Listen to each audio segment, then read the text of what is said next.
pertama, waktu Lailatul Qadar.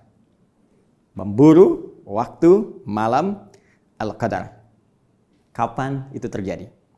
Karena malam ini, momentum mulia ini, diisyaratkan oleh Al-Quran hanya bersumber dari keterangan Allah Subhanahu wa Ta'ala lewat firman-Nya, Inna anzalnahu fi Lailatul Qadar. Sungguh kami telah turunkan Al-Quran itu dengan segala keagungan kami dan segala kemuliaan Al-Quran di malam Al-Qadar. Karena sumbernya disampaikan oleh Allah, maka kita harus mencoba mencari keterangan yang bersumber dari firman Allah, yaitu Al-Quranul Karim. Baik, di sini kita pentingnya melihat dalam narasi Al-Quran seperti apa isyarat malam Al-Qadar itu terkait dengan turunnya Al-Quran diinformasikan kepada kita. Setelah itu, kita lihat bagaimana penjelas, penafsir Al-Quran yang langsung ditunjuk oleh Allah Subhanahu wa Ta'ala, yaitu Nabi Muhammad SAW dalam hadis-hadis beliau menerangkan kepada kita tentang isyarat Al-Quran terkait waktu dimaksud. Mari kita cepat untuk melihat narasi Al-Quran terkait dengan turunnya Al-Quran. Teman-teman sekalian, malam Al-Qadar dikaitkan erat oleh Allah Subhanahu wa Ta'ala dengan peristiwa turunnya Al-Quran. Ketika Al-Quran diturunkan bersamaan dengan malam Al-Qadar. Sedangkan redaksi turunnya Al-Quran itu setidaknya diungkapkan oleh Al-Quran dengan dua diksi utama. Satu, menggunakan kata anzala, ini. Yang kedua, menggunakan kata nazzala, yang ini. Dalam rumus bahasa Arab secara cepat, jika kita menggunakan versi yang pertama, anzala, yunzilu, maka ini menunjukkan sebuah peristiwa yang berlangsung sekaligus, keseluruhan, tanpa ada tahapan. Sebaliknya, jika kita gunakan kalimat nazzala, yunazzilu, menggunakan tasydid, maka ini menunjuk proses yang bertahap, munajjaman, tadarrujan, ya. Baik, sebuah proses jika dikaitkan dengan turunnya Al-Quran, bila kita gunakan redaksi yang pertama, ini menunjuk Quran, isyaratnya diturunkan secara sekaligus, secara langsung. Jika kita menunjuk pada redaksi yang kedua, nazzala, maka ini menunjuk turunnya Al-Quran secara bertahap, berproses. Dan ulama sepakat bahwa tahapan penurunan Al-Quran yang berlangsung secara berproses itu, itulah tahapan yang diturunkan kepada Nabi Muhammad SAW. Sejak mulai periode Iqra berlangsung di Gua Hira itu, ya, pada tanggal 21 Ramadan. Ya, Syekh Safiyur Rahman Al-Mubarakfuri, ya, dalam kitabnya Ar-Rahiqul Makhtum menghimpun dengan sangat indah keterangan ini. Kata beliau, proses terjadinya turun wahyu kepada Nabi Muhammad SAW secara bertahap diawali dalam usia beliau 40 tahun, ya, kemudian 6 bulan, kemudian 12 hari. Ini dalam perhitungan Hijriyah. Nah, ini menarik sekali karena nanti di hadis riwayat Muslim, ya, nomor hadis 2263 disebutkan bahwa Nabi SAW mengalami pendahuluan untuk proses penerimaan wahyu pertama melalui mimpi yang benar, ya, ar-ru'ya as-sadiqah, ar-ru'ya as-salihah, mimpi yang nyata, yang benar, yang dibimbing oleh Allah Subhanahu wa Ta'ala. Bahkan itu berupa dari tanda kenabian. Ya, ar-ru'ya as-sadiqah juz'un min sittatin wa arba'ina juz'an minan nubuwah. Ya, di hadis Muslim nomor hadis 2263 disebutkan langsung oleh Nabi SAW, mimpi yang benar itu bagi para nabi adalah satu di antara 46 tanda kenabian. Ya, karena itu Nabi Yusuf kan pernah bermimpi, ya kan? Nabi Ibrahim bermimpi menyembelih putranya Ismail alaihissalam. Nabi Yusuf melihat, ya kan? matahari, bulan, dan 11 bintang sujud hormat di hadapannya. Bermula dari mimpi, tanda kenabian. Demikian karena itu bagian dari tanda kenabian, maka Nabi Muhammad pun SAW, penghulu para nabi, pemimpin para rasul, mengalami itu pula. Dan itu berlangsung selama 6 bulan. Masya Allah. Jadi tepat sekali 6 bulan itu diawali pendahuluan, kemudian dalam usia 40 tahun setelah periode ini, beliau menerima wahyu pertama. Dalam perhitungan kalender Masehi, usianya 39 tahun, 3 bulan, 20 hari. Jadi kalau ada referensi sejarah menyebutkan beliau menerima wahyu dalam usia 40 tahun, itu yang dimaksud pendekatan Hijriyah. Karena ini memang patokan dalam kalender Islam, dalam perhitungan dan penempatan peristiwa-peristiwa tertentu termasuk pelaksanaan ibadah. Apa hikmahnya menggunakan Hijriyah dalam pelaksanaan ibadah? Sehingga terasa kenikmatan dalam ibadah itu dan kemudahan dalam pelaksanaannya. Anda bayangkan kalau sedang puasa sekarang, menggunakan penanggalan kalender matahari, maka Allahu Akbar bisa dipastikan. Yang kena musim panas puasanya akan musim panas terus sepanjang tahun. Yang musim dingin akan dingin terus sepanjang tahun. Tapi ketika menggunakan Hijriyah, bukankah akan berputar? Sekarang mungkin ya, musim panas, sekarang mungkin musim panas, nanti musim dingin, nanti musim semi, nanti musim gugur, dan seterusnya. Tapi kita tidak bicara tentang itu. Kita akan fokus bahwa narasi yang menggunakan diksi nazzala dalam konteks penurunan Al-Quran itu diturunkan kepada Rasulullah SAW secara bertahap. Sejak mulai usia 40 tahun, 6 bulan 12 hari, kurang lebih selama 23 tahun. 13 tahun selama di Mekah itu, dan 10 tahun selama di Al-Madinah Al-Munawwarah. Redaksi ini kita temukan misal di Quran surah ketiga, Ali Imran, di ayat yang ketiga. Ya, di halaman 50 di mushaf sebelah kiri baris pertama. Allah langsung mengatakan, Nazzala alaikal kitaba bilhaq. Nazzala alaikal kitaba bilhaq. Ya, Allah telah menurunkan kepada Muhammad sallallahu alaihi wasallam Al-Qur'an secara berproses, bertahap, dengan cara yang benar. Ya kan? Dengan sumber yang nyata, dengan hukum-hukum yang benar. Baik, apa hikmah diturunkan secara bertahap itu kepada Nabi? Dijawab di Quran surah ke-25 Al-Furqan ayat 32. Ya, kadzalika linutsabbita bihi fuadak. Warattalnahu tartila. Demikian supaya kami memantapkan ayat yang diturunkan itu menghunjam pada jiwamu. Ya, bayangkan kalau diturunkan sekaligus. Kan nggak semua terasa. Ya, demikian Anda lah kalau saya sampaikan ceramah ini dalam tempo misalnya 10 jam tanpa henti. Berapa yang masuk ke jiwa kita? Tapi kalau saya sampaikan kultum, ya, walaupun kuliah terserah antum, bisa edisi pertama 15 menit, kedua 20 menit. Tapi karena parsial sifatnya, kan terasanya beda. Dapat ilmu hari ini, menghunjam ke hati, kita amalkan. Besok ilmu baru lagi, menghunjam ke jiwa, kita amalkan. Kan berproses itu lebih nyaman. Baik ya? Nah, jadi ini bagian pertama. Adapun narasi yang kedua, proses turunnya Al-Quran diungkapkan pula dengan menggunakan diksi anzala. Baik bentuk aktif anzala, ataupun pasif unzila. Dan ini yang paling menarik, yang terkait erat dengan proses turunnya Al-Quran yang dikaitkan dengan malam Al-Qadar. Karena redaksinya lebih banyak menggunakan yang ini. Turunan anzala, baik pasif ataupun aktif. Kita ambil contoh misalnya di Al-Baqarah, ayat bahkan tentang rangkaian puasa. Ya, surah kedua ayat 185 yang sering kita bacakan di setiap edisi Aku Suka.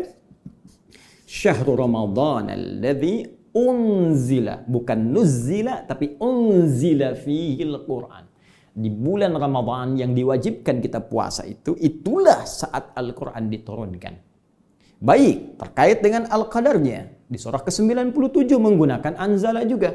Dikaitkan dengan Al-Quran. Inna anzalna. Anzala plus na menunjuk keagungan. Ta'zimun nafsi. Ingat, bukan dalam konteks kami menunjuk Allah banyak. Awas, jangan salah di sini. Keliru bisa fatal. Ya, belajar dulu gramatikal bahasa Arab, baru kita mengerti. Jangan satu bahasa ditafsirkan lewat aturan bahasa lain. Nggak bisa kita memahami bahasa Arab, runtutan dengan gramatikalnya dipahami dengan bahasa Indonesia. Itu mustahil. Mesti masuk ke dalamnya baru mengerti isinya. Baik. Nah, di sini ta'zimun nafsi sering saya katakan bahkan di edisi yang lalu menunjuk pada keagungan Allah. Ta'zimu sya'ni, keagungan kemuliaan peristiwa yang akan disampaikan, informasi yang akan diutarakan. Seakan Allah ingin menyampaikan bahwa demi keagunganku dan kedahsyatan informasi yang akan aku sampaikan, sungguh telah kami turunkan Al-Quran itu. Inna anzalna hu-nya kembali kepada Al-Quran. Ya, dhamir kata gantinya ke Al-Quran. Kami turunkan Al-Quran itu fi lailatul qadar. Nah, ini redaksi ini yang banyak digunakan terkait erat dengan turunnya Al-Quran dan korelasinya dengan malam Al-Qadar. Kita temukan juga di surah Ad-Dukhan tadi, ya, surah ke-44 di ayat ketiga juga. Ya Allah katakan inna anzalnahu fi lailatin mubarakah inna kunna munzirin. Ya, Masya Allah, kami turunkan itu di malam penuh kemuliaan, yaitu malam Al-Qadar. Dan kami ingatkan pada kalian, inna kunna munzirin. Ya, kami memberi peringatan pada kalian semua, kami ingatkan. Ya, ada sesuatu yang penting sampai Allah ingatkan kita semua tentang peran Al-Quran dalam kehidupan, tentang keistimewaan malam Al-Qadar. Baik, karena redaksi anzala menunjuk proses Quran turun sekaligus, maka apa yang dimaksud di sini? Disinilah pentingnya kita merujuk pendapat para ulama yang disebut oleh Nabi sebagai pewaris para nabi. Hadis riwayat Ibnu Majah nomor hadis 223, rawinya cari sahabat Abu Darda radhiyallahu taala anhu. Hadisnya cukup panjang, dimulai dengan man salaka tariqan yaltamisu fihi ilma sahala lahu tariqan ilal jannah sampai ke kalimat wa innal ulama'a warathatul anbiya. Dan sungguh para ulama itu pewarisnya para nabi. Wa innal anbiya lam yurithu dirhaman wala dinaran walakinnahum awrathul ilma atau warathul ilma. Dan para nabi tidak pernah mewariskan dirham dan dinar, tapi mewariskan pengetahuan. Karena itu penting kita melacak pengetahuan dari para ulama yang bahkan sanadnya tersambung pada Rasulullah SAW. Saking dahsyatnya dan pentingnya ini, Imam Muslim sampai membuat satu bab khusus di hadis Muslim jilid pertamanya di halaman 119 itu tentang babul isnad minad din. Pentingnya sanad, urutan-urutan informasi, transmisi pengetahuan sampai ke Nabi yang disampaikan ulama kita. Pentingnya itu semua dalam memahami tuntunan-tuntunan dalam agama syariat Islam kita. Maka teman-teman sekalian, para ulama menyampaikan redaksi ini anzala yang menunjukkan turunnya sekaligus bukan menunjuk pada peristiwa saat diturunkannya Al-Quran secara bertahap pada Nabi Muhammad. Walaupun itu diketahui tanggal 21 Ramadan tadi yang saya utarakan. Ya, 21 Ramadan di hari Senin. Ya, jadi ini turun hari Senin peristiwanya 21 Ramadan. Sedangkan yang ini yang dimaksudkan turunnya Al-Quran dari Lauh Mahfuz, tingkat tertinggi ke Baitul Izzah, sama'id dunya, ke langit dunia. Jadi belum turun ke bumi. Ya, jadi turun ke langit yang langsung langit itu berbatasan dengan dunia. Belum turun, ya, belum sampai ke buminya. Kalau kita urutkan nanti keterangan-keterangan dalam Al-Quran dan hadis, ada berlapis-lapis ke langit yang menuju sampai ke arsy yang paling tinggi. Wallahu a'lam seperti apa, tapi nanti saat kita berpulang, saat meninggal dunia, itu akan tampak kita saat kembali pada Allah Subhanahu wa taala. Kalau Anda ingin belajar lebih jauh dan waktu kita nanti masih panjang, dalam kesempatan yang lain kita akan belajar tentang peristiwa Isra dan Mi'raj Nabi sallallahu alaihi wasallam. Bagaimana di langit pertama bertemu dengan Nabi Adam alaihissalam, langit kedua, langit ketiga, sampai di langit ketujuh, kemudian menerima perintah dari Allah Subhanahu wa taala. Jadi dari Lauh Mahfuz sampai ke Baitul Izzah. Ya, di surah Al-Buruj dalil tentang Lauh Mahfuz, fi lauhim mahfuz, diturunkan ke dalam Baitul Izzah. Ini untuk diumumkan saking dahsyatnya Al-Quran, pentingnya Al-Quran, diumumkan bukan hanya kepada penduduk bumi, Allah umumkan kepada seluruh penghuni langit. Ini maksud hikmahnya. Jadi dari tahap tertinggi diturunkan, malaikat yang ada memikul arsy tahu, malaikat di langit yang ke-6 tahu, langit ke-5 tahu, sampai ke sama'id dunya, semua yang bertugas diumumkan oleh Allah. Al-Quran akan turun sebagai alur kehidupan manusia. Sekaligus menunjukkan pengetahuan Allah Subhanahu wa taala pada peristiwa yang belum terjadi. Nanti ada yang akan bertanya tentang hukum khamar, yas'alunaka 'anil khamri. Kejadiannya kan baru nanti di zaman syariat. Ya kan? saat disampaikan pada Nabi. Tapi Allah ingin memberikan pengetahuan kepada seluruh malaikat bahwa Allah Maha mengetahui tentang semua peristiwa. Ini alur kehidupan manusia. Bagaimana nanti manusia berproses. Ini petunjuk-petunjuknya. Ini saking dahsyatnya Al-Quran. Jangankan ahlu bumi. Kata Allah, semua ahlu sama, ahlu langit mesti mengetahuinya. Jadi sebelum disampaikan pada Nabi Muhammad, disampaikan dulu pada seluruh penghuni langit sekaligus menunjukkan status tingginya Rasulullah SAW. Jadi Anda bayangkan, penghuni langit menghormati Nabi Muhammad SAW. Kenapa anak bumi yang wafat ditelan tanah lantas tega mencela beliau? Bahkan seorang non-muslim pun menempatkan beliau dalam urutan pertama manusia paling berpengaruh. Yang penuh dengan kelembutan, yang sangat perhatian. Tiba-tiba ada orang entah datang dari mana menyoal beliau. Yang orang ini pun belum tentu jelas segala kebaikannya. Baik, kembalikan ke sini teman-teman sekalian. Jadi ini, jika disebutkan proses ini berlangsung secara sekaligus, maka yang dimaksudkan adalah turunnya Al-Quran dari Lauh Mahfud ke Baitul Izzah. Sekarang kapan waktunya? Cari lagi di Al-Quran. Karena sumbernya di sini kan. Baik, peristiwa ini kita akan bisa lihat waktunya jika kita keluarkan kata ini pula. Anzala. Cari kembali. Kita temukan di antara yang paling spesifik, dan ini pendapat sementara ulama pula, ada di Quran surah ke-8. Al-Anfal. Kalau kita temukan di ayat ke-41, paling kiri, sebelah atas, di pertengahan. Di halaman 182. Baris yang ketiga. Allah berfirman, "Wa ma anzalna ala abdina yaumal furqani yaumal taqal jam'an." Allahu akbar.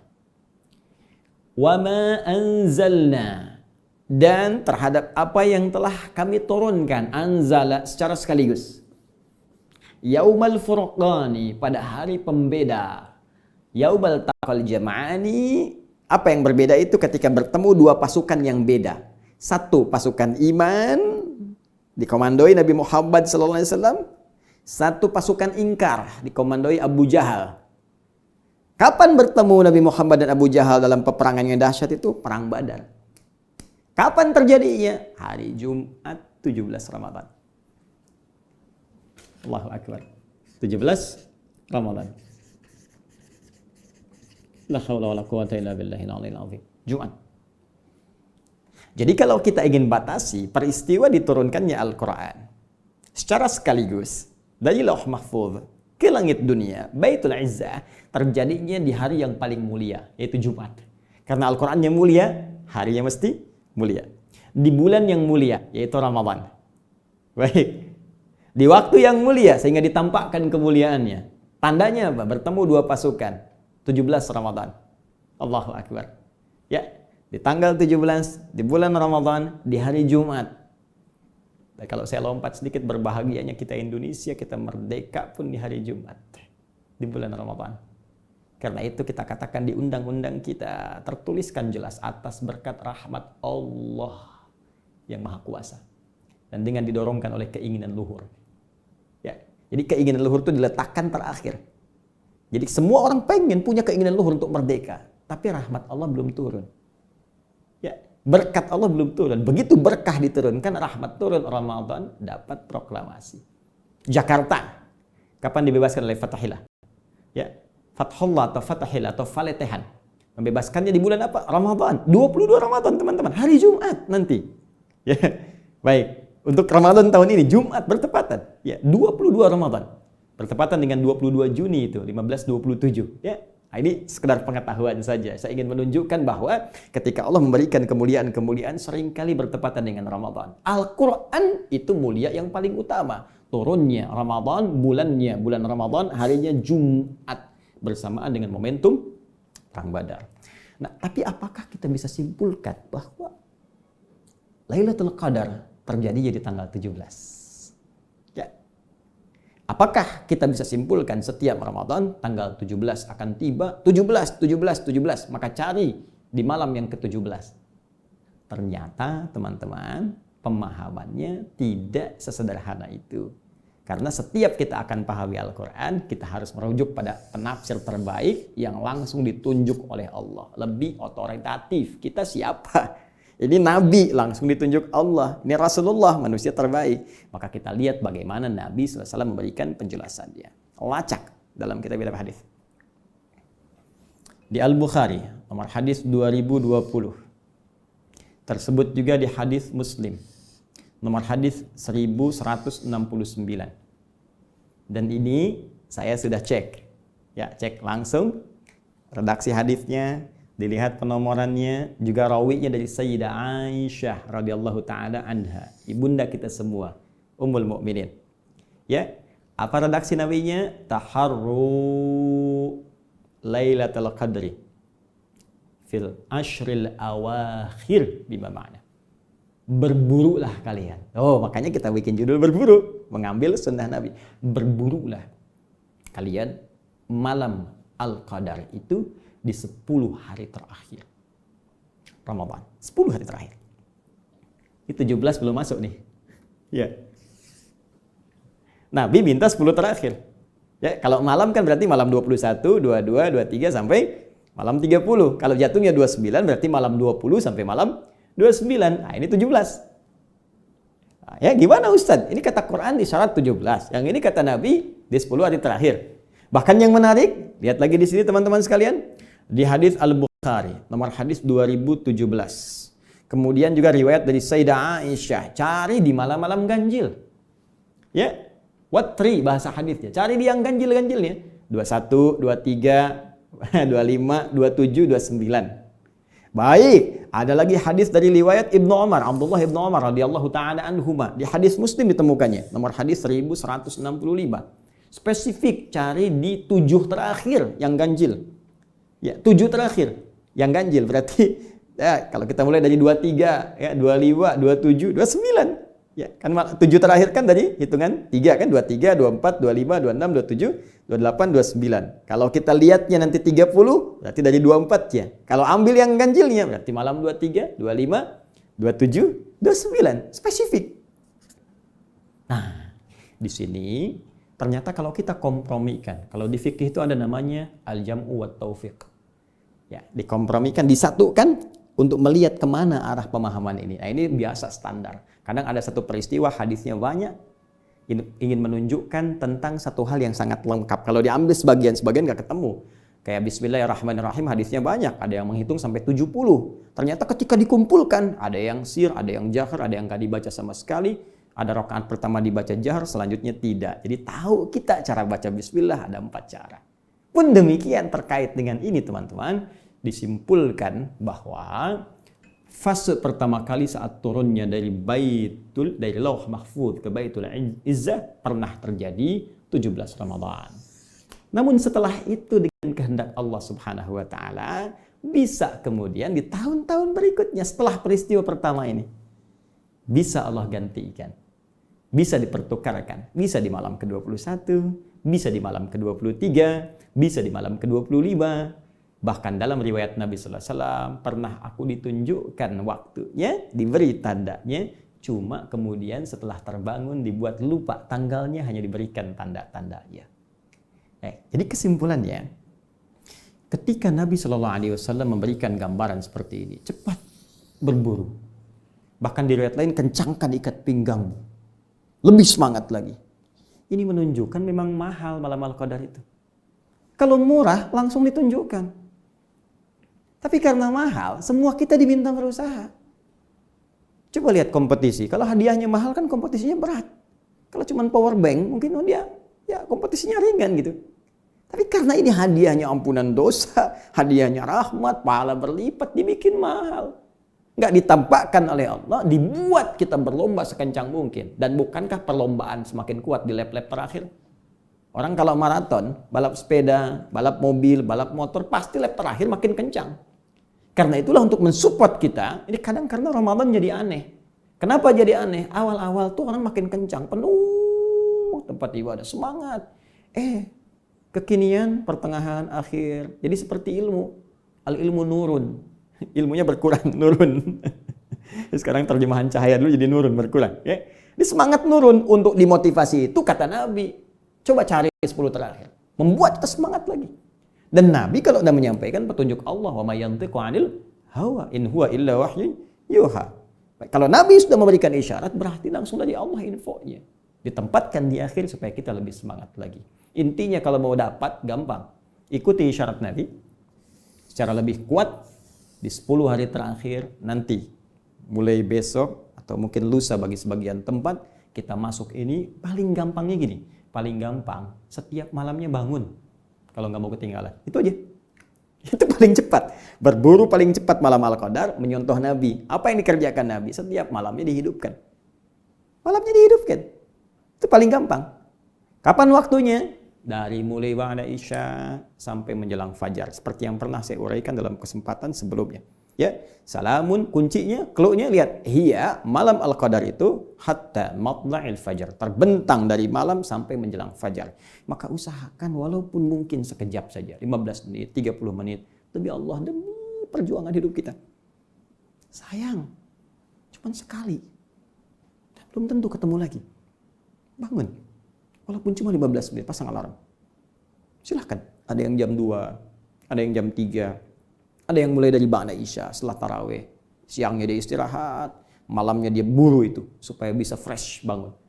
Ada yang mungkin masih bekerja, ya WFH di rumah, siang masih beraktivitas, malam, sebagian malamnya bangun. Kalau nggak bisa diambil semua, jangan tinggalkan keseluruhannya. Ambil sebagian malamnya, itu nasihat saya. Nah, jika kita sudah dapatkan itu semua, apa yang